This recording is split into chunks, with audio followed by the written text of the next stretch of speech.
Les Voix du Havre. Une chronique en partenariat avec les bibliothèques du réseau Lire au Havre.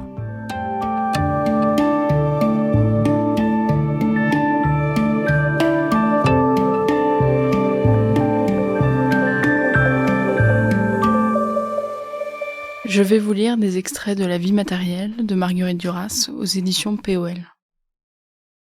La maison. La maison, c'est la maison de famille. C'est pour y mettre les enfants et les hommes, pour les retenir dans un endroit fait pour eux, pour y contenir leur égarement, les distraire de cette humeur d'aventure, de fuite, qui est la leur depuis les commencements des âges.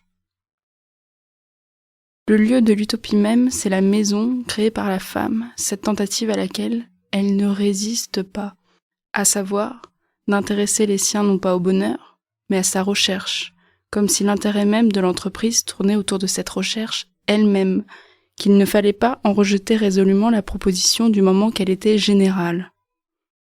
La femme dit qu'il faut se méfier et à la fois comprendre cet intérêt singulier pour le bonheur.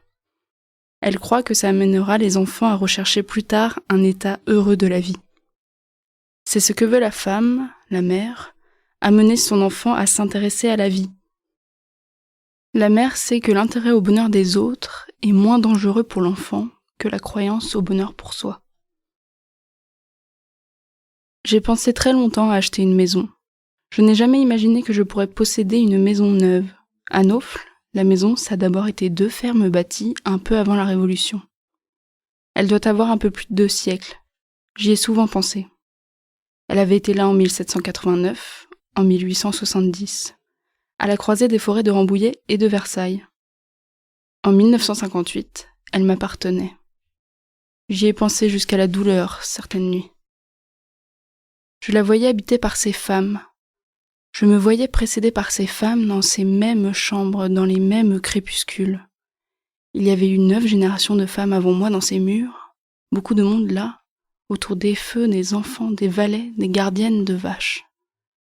Toute la maison était lissée, frottée aux angles des portes par le passage des corps, des enfants, des chiens. Ce sont des choses à quoi les femmes pensent beaucoup, des années, et qui font le lit de leurs pensées quand les enfants sont petits. Comment leur éviter le mal? Et cela, pour presque toujours n'aboutir à rien.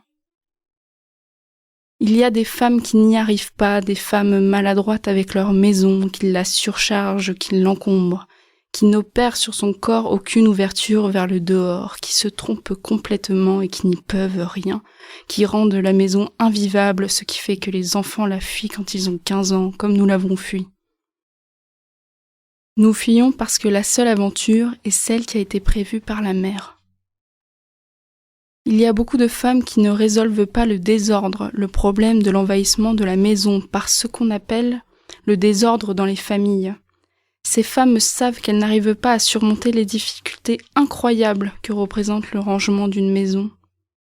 Et de le savoir ou non, rien n'y fait.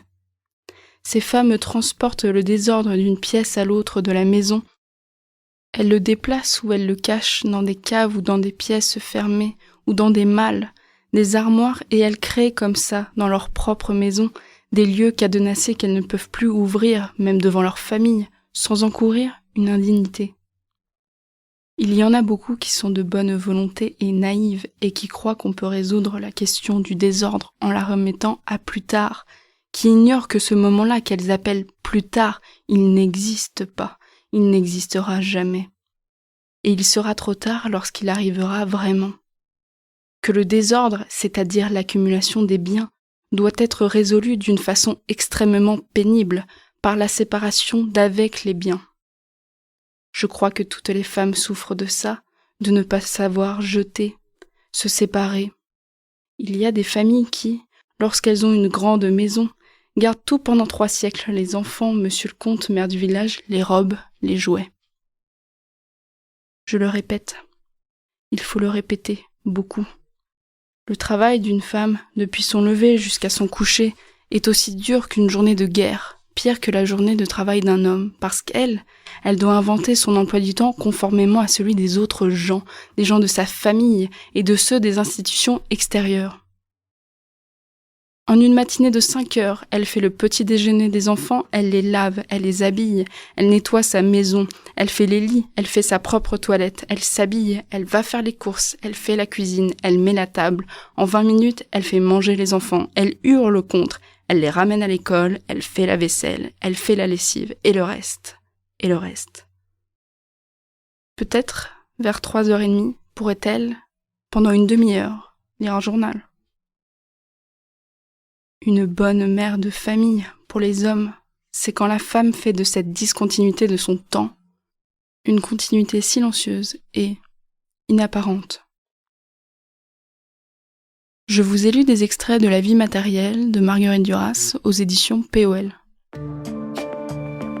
C'était Les Voix du Havre. Une chronique en partenariat avec les bibliothèques du réseau Lire au Havre.